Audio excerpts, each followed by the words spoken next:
Hi friends, welcome to our channel Shri Padma talks. ఈరోజు Chinni serial episode చాలా ఇంట్రెస్టింగ్గా ఉంది ఫ్రెండ్స్. ఇక వీడియోలోకి వెళ్ళిపోదాం. బాలరాజ్కి మెడిసిన్స్ తీసుకురావడానికి తన అసిస్టెంట్ వెళ్తాడు కదా మెడికల్ షాప్లో. అక్కడ చిన్ని వాళ్ళ మావయ్య కొడుకు చందు అతనికి కలుస్తాడు అనమాట. ఎవరిని? బాలరాజ్ అసిస్టెంట్ని. బాలరాజ్ ఎలాగున్నాడంటే, బాలరాజ్కి బాగలేదు, జ్వరం వచ్చింది, అందులో నిన్నే కలవరిస్తున్నాడు అని చెప్తాడు ఆ అసిస్టెంట్. సరే అయితే వస్తారా బాలరాజుని చూడటానికి అని అడుగుతాడు చందుని. ఎందుకు రాము, ఒంట్లో బాగాలేదని తెలిసాక రాకుండా ఎలాగుంటాం మేము, వస్తాం పద అని చెప్పేసి వాళ్ళు వెళ్తూ ఉంటారు.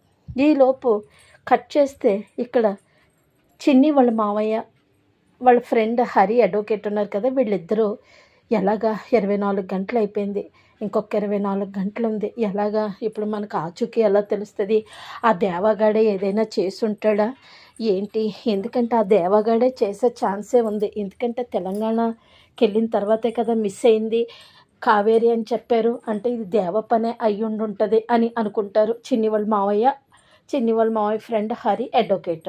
సరే మనం ఇప్పుడు బాలరాజుని వెళ్ళి కనుక్కుందాం, ఆడి దగ్గరికి వెళ్ళి మనకి ఇన్ఫర్మేషన్ తెలుస్తుంది అని చెప్పి అక్కడికి వీళ్ళు బయలుదేరుతూ ఉంటారు. ఈలోపు హాస్పిటల్లో ఏం చేస్తారంటే లోపలికి వెళ్తాడు బాలరాజు అసిస్టెంట్. వెళ్ళి ఇదిగో నీకు మందులు తెచ్చాను రాజు అని చెప్పి ఇస్తాడు. ఇస్తే అదేంటి మందులు తెచ్చావా, ఇవైతే అంటాడు. నీకోసం డాక్టర్ని కూడా తీసుకొచ్చాను ఆపరేషన్ చేయడానికి అంటాడు వాళ్ళ అసిస్టెంట్. డాక్టర్ ఎందుకురా అంటూ ఉంటాడు బాలరాజు.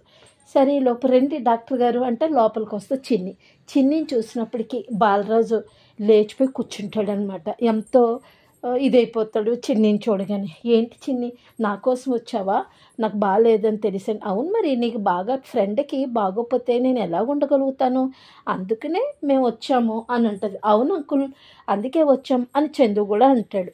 ఈలోపు ఇగో ముందు బిళ్ళలు పరకడుపున బిళ్ళలు వేసుకోకూడదు, ఏదైనా టిఫిన్ తీసుకురా అని చెప్తే టిఫిన్ తీసుకొస్తే టిఫిన్ తినిపిస్తా, ఆ తర్వాత ఏమో అలా చూపిస్తారు, ఏదో పాట వస్తుంది ఆ పాట చూపిస్తారు, ఈ లోపు ఏమో బిళ్ళలు వేస్తే అలా చూస్తూ ఉండిపోతాడు. ఈలోపు రాజు అలా చూస్తున్నావు ఏంటి అని అడుగుతుంది చిన్ని. మీ వాళ్ళు ఎవరైనా గుర్తొచ్చారా అని అడుగుతుంది.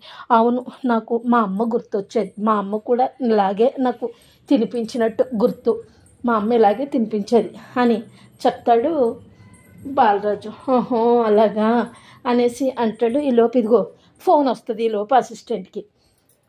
రంగా నుంచి ఫోను, రాజు ఎప్పుడు రమ్మను, నిన్ను కలవాలంటున్నాడు సాయంత్రం అని అంటే అప్పుడు చిన్ని కలుగజేసుకొని 4 రోజుల దాకా కలవడు బాలరాజు, ఎందుకంటే రెస్ట్ తీసుకోవాలి రాజు, అందుకని 4 రోజులు కలవద్దని చెప్పు అని అంటాడు.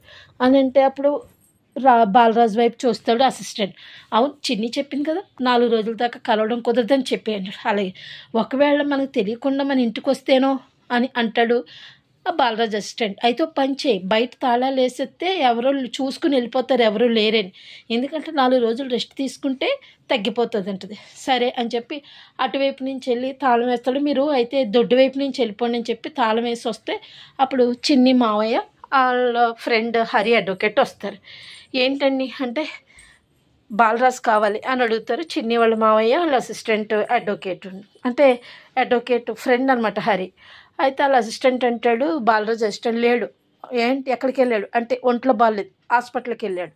ఏ హాస్పిటల్కి వెళ్ళాడు అంటాడు చిన్ని వాళ్ళ మావయ్య. నాకు తెలియదంటే ఒకటి చంప మీద కొడతాడు. చంప మీద కొడితే కావాలితే చూసుకోండి, ఇంటికి తాళం కూడా పెట్టుంది అంటాడు బాలరాజు అసిస్టెంట్. ఈలోపు అప్పుడు అడ్వకేట్ అంటాడు అనమాట, చిన్ని వాళ్ళ మావయ్య వాళ్ళ ఫ్రెండ్ అనమాట అంటాడు. సరే అతను జ్వరం తాళం వేస్తుంది కదా, సర్లే మళ్ళీ వద్దాంలే అని చెప్పి అక్కడి నుంచి తీసుకెళ్ళిపోతాడు సత్యంబాబు ఫ్రెండ్ హరి అడ్వకేట్ అనమాట. ఈలోపు సరే మేము ఇంకా వెళ్తాం అంకుల్, మా ఇంటి దగ్గర ఎదురు చూస్తూ ఉంటారు అంటే, అమ్మ చిన్ని మళ్ళీ వస్తావా అని అంటే, వస్తాను, ఇదివరకంటే మీ ఇల్లు తెలియలేదు కాబట్టి నేను రాలేదు, ఇప్పుడు మీ ఇల్లు తెలిసింది కదా నేను పోతా ఉంటాను రాజు, జాగ్రత్తగా మందులు వేసుకుని జాగ్రత్తగా భోజనం చెయ్యే అంటది. సరే చిన్ని అంటారు. వీళ్ళిద్దరు అలా వచ్చేస్తుంటాడు. వెనక నుంచి ఆ కూతురు అంటే చిన్నిని కూతురు అని తనకే తెలీదు, అలా చూస్తూ ఉండిపోతాడు చిన్నిని. ఈలోపు వెళ్ళిపోతున్నారా, ఏ సౌండ్ మేము వెళ్ళిపోతున్నాం, జాగ్రత్తగా చూసుకో రాజుని, మందులు కట్ట టైంకి వెయ్యి అని అంటాడు. సరే చిన్ని అంటాడు. ఇంక అక్కడి నుంచి వాళ్ళు వచ్చేస్తూ ఉంటారు. ఈలోపు చిన్ని వచ్చేస్తుంటారు. ఈలోపు చిన్ని వాళ్ళ మావయ్య ఫ్రెండ్ హరి ఎలాగా మనకి బాలరాజు అడ్రస్ దొరకలేదు, వాడేమో హాస్పిటల్లో ఉన్నాడంట, ఎలాగా అంటే ఉండు మా ఫ్రెండ్కి ఫోన్ చేస్తాను ఏమైనా ఇన్ఫర్మేషన్ తెలుస్తుందేమో అని అనుకున్నప్పటికీ ఫోన్ చేస్తాడు హైదరాబాద్ ఫ్రెండ్కి, ఈ అడ్వకేట్. చేస్తే ఏంటి తెలిసిందంటే, అవును నేను తెలిసింది ఇలాగ వాళ్ళ జూనియర్ని అడిగాను, మొత్తం ఇన్ఫర్మేషన్ అంతాను కావేరీ మీద సూట్ అట్ సైట్ ఆర్డర్స్ ఉన్నాయంట, అందుకని దానికోసం, అది కాకుండా కావేరీ వల్ల నాకు ప్రాణగండం ఉంది అని చెప్పి మళ్ళీ దేవాతోటి వాళ్ళ ప్లేడరు ఒక కంప్లైంట్ ఇప్పించాడంట. అంటే ఇదంతా ప్లాన్ ప్రకారమే జరుగుతుంది, ఎందుకంటే ఒకవేళ నన్ను చంపేస్తుంటే నేను తప్పించుకోవటానికి తనని చంపేశాను అని చెప్పటం కోసం అలాగా డ్రామాలు వేస్తున్నారు అని నాకు అనిపిస్తుంది. ఏది ఏమైనా చాలా జాగ్రత్తగా ఉండాలి అని చెప్తాడు. సరే నీకు ఏ ఇన్ఫర్మేషన్ ఉన్నా నాకు చెప్పు అని చెప్తాడు చందు. చిన్ని వాళ్ళ మావయ్య వాళ్ళ ఫ్రెండ్ అడ్వకేట్ హరి సరే అంటాడు. ఈలోపు ఏదో భారీ కుట్రే జరుగుతుంది సత్యంబాబు అని అంటే, ఎలాగైనా ఇప్పుడు బాలరాజుని కలవాలి, బాలరాజుని కలిస్తేనే మనకు పని అవుతుంది అని అనుకుంటూ ఉంటారు. అంతే ఫ్రెండ్స్ ఈరోజు episode. Please friends like subscribe చేయండి. Bye friends.